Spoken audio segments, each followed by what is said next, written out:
Hello students, today we are covering our next topic, that is osteoporosis, which is being the first topic of the chapter bone disorders. So let's start. I would like to introduce you with the basic definition of osteoporosis. Osteoporosis क्या है? It is a imbalance between bone absorption and bone formation. इन दोनों के बीच का ये imbalance होता है, जिसकी वजह से जो डिजीज़ अकर होती है उसे हम नाम देते हैं ओस्टियोपोरोसिस। ओस्टियोपोरोसिस का हम ब्रेक करेंगे दो पार्ट्स में। तो ओस्टियो का मतलब हो गया हमारा बोन्स और पोरोसिस का मतलब हो गया पोर्स। जब बोन्स में हमारी क्या है, डेंसिटी कम हो जाएगी, पोर्स ज़्यादा हो जाएंगी, तो बोन की डेंसिटी ऑब्वियसली कम हो जाएगी, जिसकी वजह से बोन में वो स्ट्रेंथ और वो मास नहीं रहेगा जो एक नेचुरल ह्यूमन बोन में होता है। उस कंडीशन को हम नाम दे रहे हैं यहाँ पे ओस्टियोपोरोसिस। अब जो हमारा बोन है, बोन को अगर हम देखें तो वो दो पार्ट से मिलकर बनी हुई होती है। पहले पार्ट को हम कहते हैं कॉर्टिकल बोन, जो हमारी आउटर बोन होती है, जो क्या है, हार्ड एंड शेल होती है। इनसाइड बात करें तो इनसाइड हमारी होती है स्पॉन्जी बोन, जिसे हम बोलते हैं ट्रेबिकुलर बोन, जिसमें कौन से सेल्स प्रेजेंट होते हैं, हमारे ट्रेबिकुलाई। ये ट्रेबिकुलाई सेल्स क्या है, स्ट्रक्चरल सपोर्ट देते हैं हमारी बोन को। ये दो तरीके के बोन्स हो गए हमारी, कॉर्टिकल बोन आउटसाइड वाली, स्पॉन्जी और ट्रेबिकुलर बोन हो गई हमारी इनसाइड। अब हम बात करें बोन रीमॉडलिंग की, जो मैंने अभी आपको बताया। बोन रीमॉडलिंग क्या है, ये दो चीज़ों से मिलके बना है हमारा। रीमॉडलिंग का मतलब हो गया किसी चीज़ को रीमॉडिफाई करना, किसी चीज़ को बनाना। तो इसमें दो प्रोसेस हमारी रहती हैं, बोन रीअब्जॉर्प्शन और बोन फॉर्मेशन। बोन रीअब्जॉर्प्शन का मतलब होगा किसी चीज़ का रीअब्जॉर्ब करना। तो इसमें जो हमारी सेल्स इन्वॉल्व रहती हैं उसे हम नाम कहते हैं ओस्टियोक्लास्ट। ओस्टियोक्लास्ट सेल्स क्या हैं, अपने आप को डिवाइड करती हैं, मल्टीप्लाई होती हैं बोन रीअब्जॉर्प्शन में। अब बोन फॉर्मेशन में जो हमारी सेल्स इन्वॉल्व होती हैं उसे हम नाम देते हैं ओस्टियोब्लास्ट। ये ओस्टियोब्लास्ट डिवाइड होके मल्टीप्लाई होके क्या करती हैं, न्यू बोन का फॉर्मेशन करती हैं। ये दोनों प्रोसेस मिलके हमारी क्या बनाती हैं, बोन रीमॉडलिंग। जो हमारी स्पॉन्जी बोन है मोस्टली क्या है, 3 to 9 ईयर्स में रिन्यू होती रहती है, और जो हमारी कॉम्पैक्ट बोन्स होती हैं यानी कॉर्टिकल बोन, वो एवरी 10 ईयर्स में रिन्यू होती है।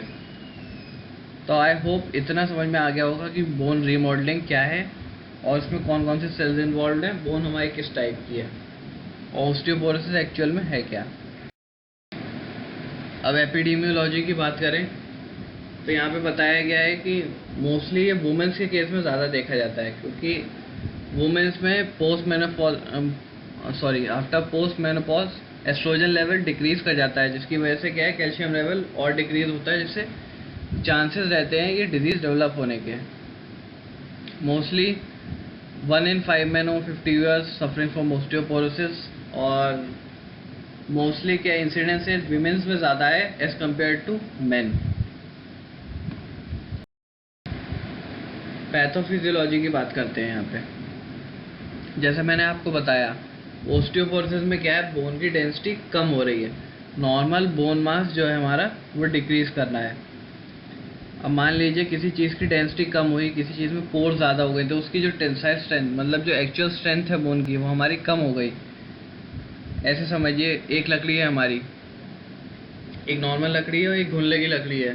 तो घुनले की लकड़ी में पोर्स कर देता है घुन, उसी तरीके से बोन में क्या है, बोन में एक्सेसिव रीअब्जॉर्प्शन होने से बोन में पोर्स डेवलप हो जाती हैं, जिसकी वजह से क्या है, बोन की डेंसिटी कम हो जाती है, जिसकी वजह से ईजिली वो ब्रेक डाउन होना शुरू हो जाती है, या बेंड डाउन हो जाएगी, या उसमें कोई स्ट्रक्चरल डिफॉर्मिटी हो जाएगी।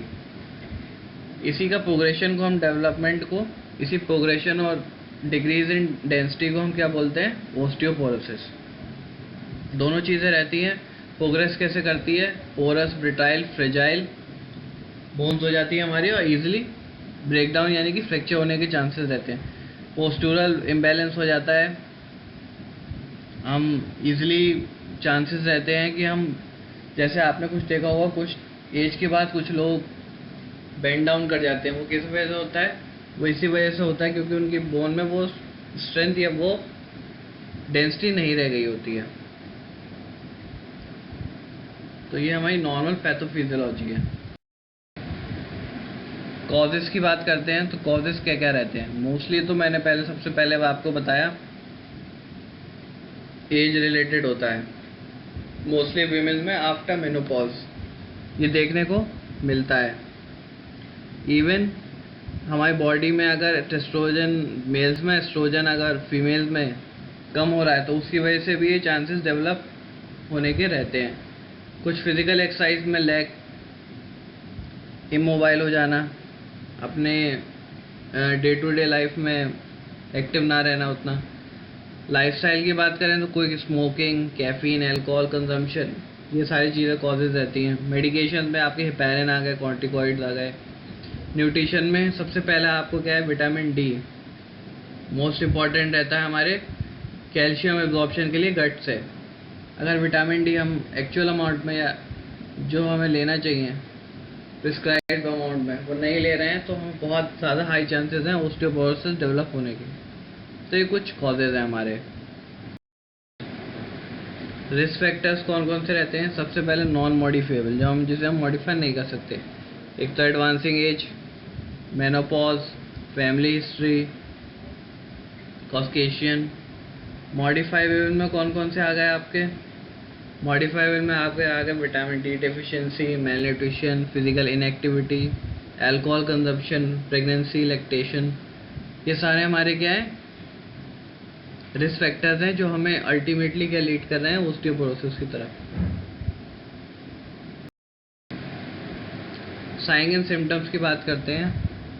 फ्रैक्चर्स, जैसे कि मैंने बताया कि बोन में डेंसिटी कम होगी तो जिसकी वजह से क्या है, हम इजीली प्रोन हो जाएंगे किसी भी टाइप के फ्रैक्चर के लिए। मोस्टली हमारे रिब्स, स्पाइनल, रिस्ट, ये बोन्स हमारी ज़्यादा प्रोन रहती हैं फ्रैक्चर्स के लिए।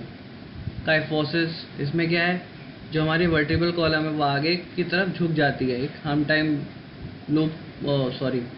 हम टाइप का डेवलप हो जाता है जिसकी वजह से क्या है, पोस्टूरल इम्बैलेंस हो जाता है, हम आगे की तरफ झुक जाते हैं। हमारा नॉर्मल स्पाइन नहीं रहती, उसे हम काइफोसिस बोलते हैं। कैल्सिटोनिन क्या है? Calcitonin parathyroid hormone.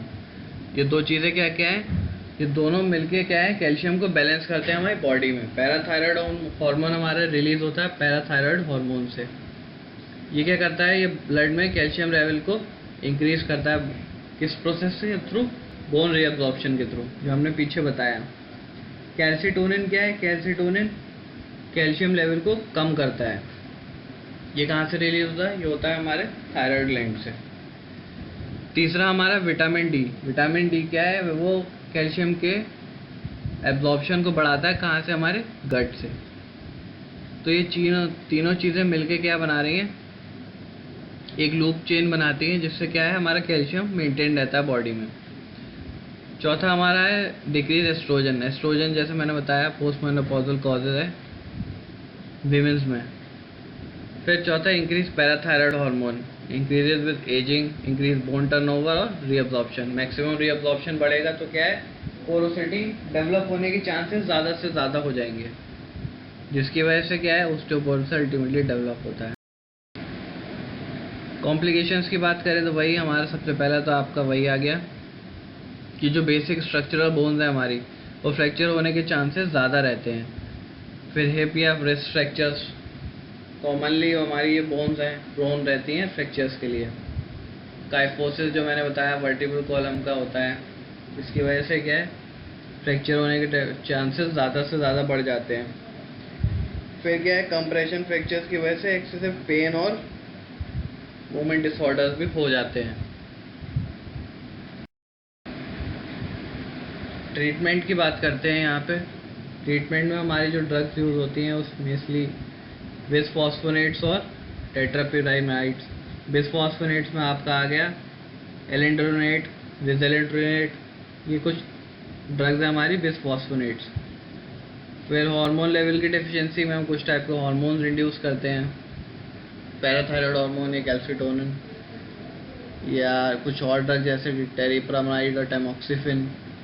फिर काइफोऑर्थोसिस में क्या है, एक टाइप का हम वेट हंग कर देते हैं बैक की तरफ, जिससे पोस्टुरल डिफॉर्मिटी हमारी जल्दी से जल्दी रिकवर हो सके। Joint replacement, calcium supplement with vitamin D, bone mineral density testing, diet, exercise, ये कुछ हमारी ट्रीटमेंट स्ट्रेटजीज हैं। डायग्नोस कैसे करते हैं हम?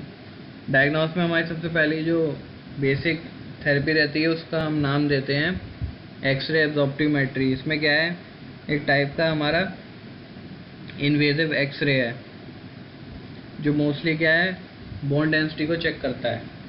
इसमें अगर टी स्कोर हमारा इक्वल टू लेस देन 2.5 है तो हम डायग्नोस होंगे ओस्टियोपोरोसिस से। तो आई होप ये आपको पूरा टॉपिक क्लियर हो गया होगा। Thank you.